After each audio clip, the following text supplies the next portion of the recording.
اگر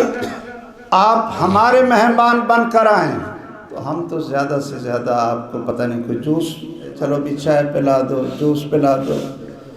یا زیادہ سے زیادہ کھانا کھلا دو۔ اچھا بھی کھانا کھلائیں گے تو مٹن کھلا دیں گے، کیوں جی، یا مچھلی کھلا دیں گے سردی میں۔ لیکن تم مسجد میں آتے ہو تو اللہ کے مہمان بن کر آتے ہو۔ محمد الرسول اللہ صلی اللہ علیہ وسلم نے فرمایا، من تطہر فی بیتی، جو شخص اپنے گھر میں وضو کرے، فاحسن وضوءہ، اور وضو بھی خوبصورت بنا کر کرے، ثم اتی المسجد، پھر وہ اللہ کے گھر مسجد میں آئے، فہو زائر اللہ، وہ اللہ کا مہمان ہے، اللہ اس کا میزبان ہے۔ وحق علی المزور ان یکرم الزائر،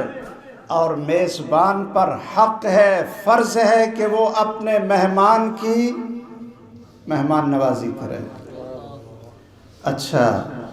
جب میزبان رب العالمین ہے تو کیا وہ بھی جوس اور مٹن اور مچھلی میں کام پورا ہو جائے گا؟ نہیں۔ وہ سنیے، صحیح بخاری کی حدیث ہے، من غدا الی المسجد او راح، جو شخص بھی صبح کے کسی وقت مسجد میں آتا ہے، فجر کی نماز ہے، او راح،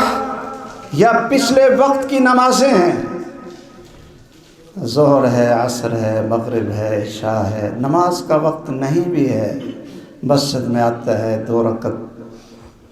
تحیۃ المسجد پڑھ کر قرآن پڑھنا شروع کر دیتا ہے، دعائیں شروع کر دیتا ہے، ذکر شروع کر دیتا ہے، اللہ کے گھر میں آ جاتا ہے۔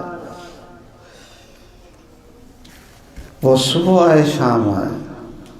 24 گھنٹوں میں جس وقت آئے، اعد اللہ لہ نزلہ فی الجنہ، اللہ ذوالجلال پھر اپنی شان کے مطابق یہ دنیا کی چیزیں اس کو مہمانی میں نہیں دیتا، بلکہ اس کی مہمانی اپنی شان کے مطابق جنت سے عطا فرما دیتا ہے، جنت سے عطا فرما دیتا ہے۔ آئیے مسجدوں سے تعلق بنائیے،